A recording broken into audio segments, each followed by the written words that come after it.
Hello and welcome to my Q&A video. If you have a question you would like to ask me about posture, movement or pain, then please do contact me on Instagram at posture.ellie or send me an email on ellie@posture-ellie.com. Today's question is about TMJ, temporomandibular syndrome, I can never say that word, or lockjaw, you may have heard it be called. And do you have any ideas about this? And I think that TMJ is a really interesting symptom that I do deal with quite a lot with my clients. And the reason I think it's so interesting is it's because, in my opinion, to be honest, this is probably the case for most symptoms as well, really. So apply this to almost anything that you might be coming to ask me questions about. But it involves different systems within the body. This is not just a musculoskeletal problem. This is not just because you have a weak neck that you're getting a locked jaw. I believe that TMJ is a symptomatic problem of a musculoskeletal issue, a breathing issue, and also a nervous system issue. So, and of course, these are very closely related. To talk about the breathing, firstly, I mean, anybody needs to read this book, but especially if you have a mouth, jaw, head problem, read the book Breath by James Nestor, because it will open your eyes to a whole new world that makes complete sense, is really simple, but no one talks about it and it seems to be completely forgotten about. So firstly, if someone's got an issue around their teeth, around their jaw, around their neck, we need to look at how that person is breathing, because that area is super involved in the breath. And if you have really dysfunctional breathing patterns, it's going to feed into a muscular response around the mouth, around the nose, around the jaw, around the throat, etc. So how is that person breathing? Are they able to breathe in and out of their nose? Can they send the breath down into the diaphragm, or are they stuck mouth breathing and sort of pumping their air all the time up like this? I'm acting, I'm exaggerating, but you know that that's the case when, and you're sort of breathing like this and you can just, your shoulders are going up and it's creating loads of tension there. So firstly, how is that person breathing? Secondly, how well can this person relax? And that's where the nervous system comes in, but it's so interlinked with breathing and with pain and muscular, this is everything so combined. So it's so common, if someone can't relax into their body, they'll grit their teeth. They'll be like, they're constantly just holding tension here. Again, it comes back to the breath, constantly holding tension here. And as soon as they get stressed, their body's reaction is like, it's like locking on, because their nervous system's in this like fight or flight mode and the person can't overpower it. So if someone comes to me with TMJ, it's really important to me that they firstly look at the other exercise that they do in their life, because someone with TMJ probably, whilst they're having it, isn't suited to doing very sort of high intensity stressful exercises, like if you're doing CrossFit or HIIT classes or things like that they're brilliant for many people.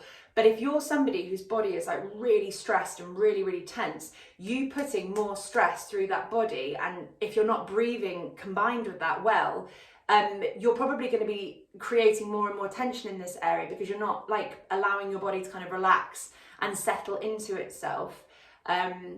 Sorry, I feel like I've gone off on a slight tangent there and I've lost my place slightly. But yeah, if that was one of my clients, I'd be looking at the kind of exercise that they do in general and asking them to tone it down a bit, do some other stuff, do some things where it's more like walking or yoga or things like that, where they can just control their breath a bit more, control how the rest of their body feels, and they're not just trying to beat themselves up to like lose weight and make their heart rate pump, because actually you need to be able to control your breath and your nervous system before you layer on more high intensity exercises. So that's kind of what I would say. And the second thing with clients who have got TMJ is the exercises that I give them are very likely to be relaxing exercises that are very passive, and it's just giving that person the time to tune into their breath, understand how they hold tension, and learn to breathe with their diaphragm and relax and let things go.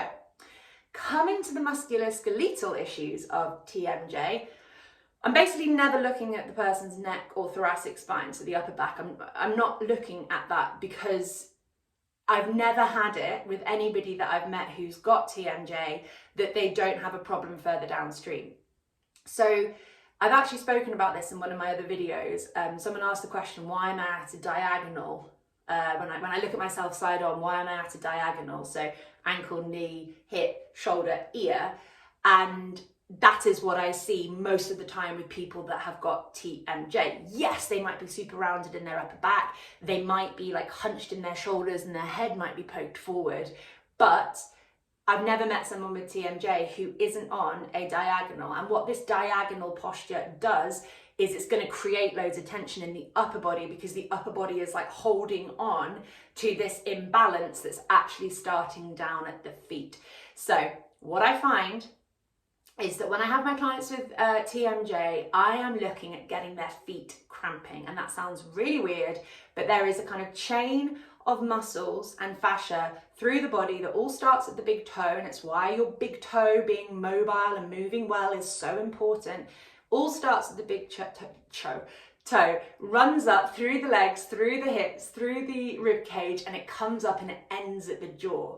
So if that kinetic chain is disrupted and doesn't move well, if the person's big toe doesn't move well and it doesn't wind up this mechanism of the arches of the feet, I find that my clients will experience this tension through their body and they'll feel it here because that's like the end point of the chain.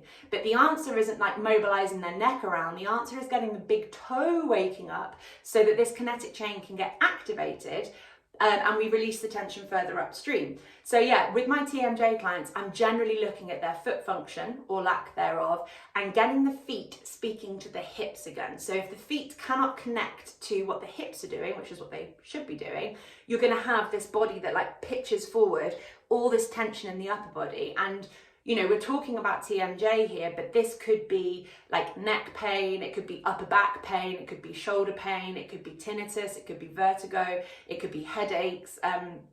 All of these things I just kind of categorize in the same way as being a head symptom.